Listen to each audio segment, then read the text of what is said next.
നമസ്കാരം. എല്ലാവർക്കും പുതുവത്സര ആശംസകൾ. പ്രതീക്ഷയുടെ സുവർണ സ്വപ്നങ്ങളുമായി 2025 വന്നു കഴിഞ്ഞു. പോയ വർഷത്തെ അനുഭവങ്ങളിൽ നിന്ന് പാഠങ്ങൾ ഉൾക്കൊണ്ട് നാം ഓരോരുത്തരും പുതുവർഷത്തിലേക്ക് കടക്കുന്നത് പ്രത്യാശയുടെയും ശുഭപ്രതീക്ഷകളോടുമാണ്.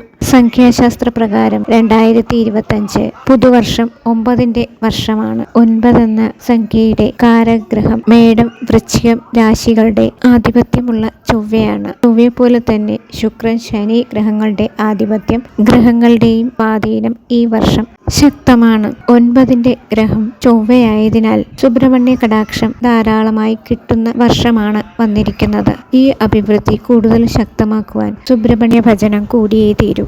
കാലത്ത് എണീക്കുമ്പോൾ തന്നെ ഓം ശരവണഭവായ നമഃ സുബ്രഹ്മണ്യന്റെ അതിശക്തമായ നാമം ജപിച്ചുകൊണ്ട് എണീക്കുക. അതിനുശേഷം നിങ്ങൾ കുളിക്കുമ്പോൾ ആ വെള്ളത്തിൽ കുറച്ച് കല്ലുപ്പോ അല്ലെങ്കിൽ കുറച്ച് പച്ചപ്പാല് എന്ന് പറയുന്നത് കാച്ചാത്ത പാലിനെയാണ് പറഞ്ഞത്, ഇല്ലെങ്കിൽ കുറച്ച് മഞ്ഞൾപ്പൊടിയിൽ പച്ചക്കർപ്പൂരമോ ഉണ്ടെങ്കിൽ അതിൽ ഇട്ട്, ഇതിലേതെങ്കിലും ഒരു വസ്തു ഉണ്ടെങ്കിലും ആ കുളിക്കുന്ന വെള്ളത്തിൽ ഇട്ട് കുളിക്കാവുന്നതാണ്.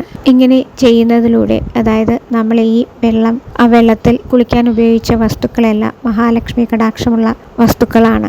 അപ്പോൾ നിങ്ങൾക്ക് ഈ ഒരു വർഷം മുഴുവൻ ധനധാന്യ സമൃദ്ധിയോടുകൂടി ലക്ഷ്മി കടാക്ഷത്തോടുകൂടി ജീവിക്കാനാവുന്നതാണ്. പ്രാർത്ഥനയോടും വിശ്വാസത്തോടു കൂടിയും സുബ്രഹ്മണ്യ സ്വാമിയെ എല്ലാവരും ഭജിച്ചോളൂ. നന്മയും ഐശ്വര്യവും ഉള്ള ഒരു പുതുവർഷമാകട്ടെ എല്ലാവർക്കും എന്ന് പ്രാർത്ഥിച്ചുകൊണ്ട്